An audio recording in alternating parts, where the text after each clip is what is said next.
जालन्याच्या आरोग्य सेविकेच्या लासूर स्टेशन शिवारात खून, प्रियकराने प्रेयसीचा खून करून शेतातील घरात पुरले प्रेत, नराधम प्रियकरास पोलिसांनी केले जेरबंद।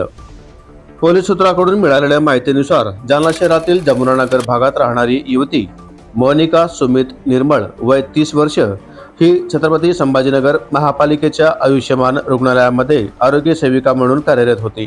पतीपासून विभक्त राहणारी मोनिका निर्मळ ही जालना येथे माहेरी आईसोबत राहून रेल्वेने दररोज छत्रपती संभाजीनगर येथे अपडाऊन करीत होती।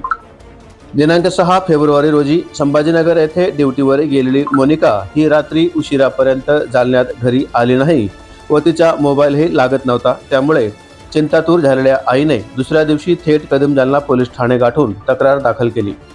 त्यानंतर 2 दिवसांनी मोनिकाच्या मोबाईलवरून तिच्या नातेवाईकांना मी सुखरूप असून मी लग्न केले असून तुम्हाला 1 वर्षांनी भेटायला येईल अशा आशयाचा मेसेज आला। या मोबाईल नंबरवर परत फोन केला तर तो पुन्हा लागलाच नाही। त्यामुळे नातेवाईकांच्या मनात शंका कुशंका निर्माण झाल्या होत्या। नातेवाईकांनी थेट पोलीस अधीक्षक अजय कुमार बन्सल यांची भेट घेऊन या प्रकरणात तात्काळ लक्ष घालण्याची मागणी केली होती। पोलीस अधीक्षक अजय कुमार बन्सल यांनी या प्रकरणी कदम जालना पोलिसांना तात्काळ कारवाई करण्याच्या सूचना देताच पोलिसांची तपास चक्रे गतीने फिरली। कदम जालना पोलिसांनी मोनिकाचा प्रियकर शेख इरफान शेख पाशा राहणार लासूर स्टेशन यास ताब्यात घेऊन 4 दिवसापूर्वी जालना येथे आणून त्याला चौकशी केली होती। मात्र त्याने आपल्याला काहीच माहीत नसल्याचे सांगितल्याने त्याला सोडून देण्यात आले होते। आरोपीला सोडून दिले असले तरी त्याच्या संशयास्पद हालचालींवर पोलिसांचे बारकाईने लक्ष होते।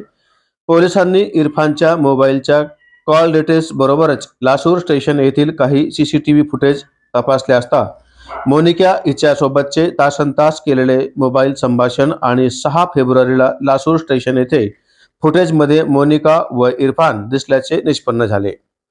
त्यामुळे इरफान शेख याच्यावर अधिकच संशय बळावल्याने पोलिसांनी त्यास काल ताब्यात घेतले आहे। संभाजीनगर रेल्वे स्थानकापासून रुग्णालयात येण्या जाण्यासाठी तिच्याकडे असलेली दुचाकी ती रेल्वे स्थानकावरील वाहनतळावर उभ्या करीत असे। त्या दरम्यान मोनिका हिचे वाहनतळावर काम करणाऱ्या शेख इरफान शेख पाशा वय 35 वर्ष या नराधमासोबत प्रेम संबंध जुळले होते। इरफानला भेटण्यासाठी मोनिका ही 6 फेब्रुवारी रोजी रेल्वेने लासूर येथे गेली होती। लासूर येथून जवळच असलेल्या शेतामध्ये मोनिकेला घेऊन इरफान गेला होता। शेतात असलेल्या पडीत घरामध्ये असलेल्या लोखंडी अँगलला गळफास घेऊन तिने आत्महत्या केली असून त्यानंतर तिचा मृतदेह त्याच ठिकाणी पुरल्याचे त्याने सांगितले। दरम्यान कदम जालना पोलिसांनी संभाजीनगर ग्रामीणच्या शिलेगाव पोलिसांची मदत घेत गंगापूरचे तहसीलदार यांच्या समक्ष इरफान याने पुरलेला मोनिका हिचा मृतदेह बाहेर काढला। त्यानंतर घटनास्थळी वैद्यकीय अधिकाऱ्यांना पाचारण करून उत्तरीय तपासणी करण्यात आली। यासाठी मोनिकाच्या अंगावरील कपडे जाळल्याचेही आढळून आले।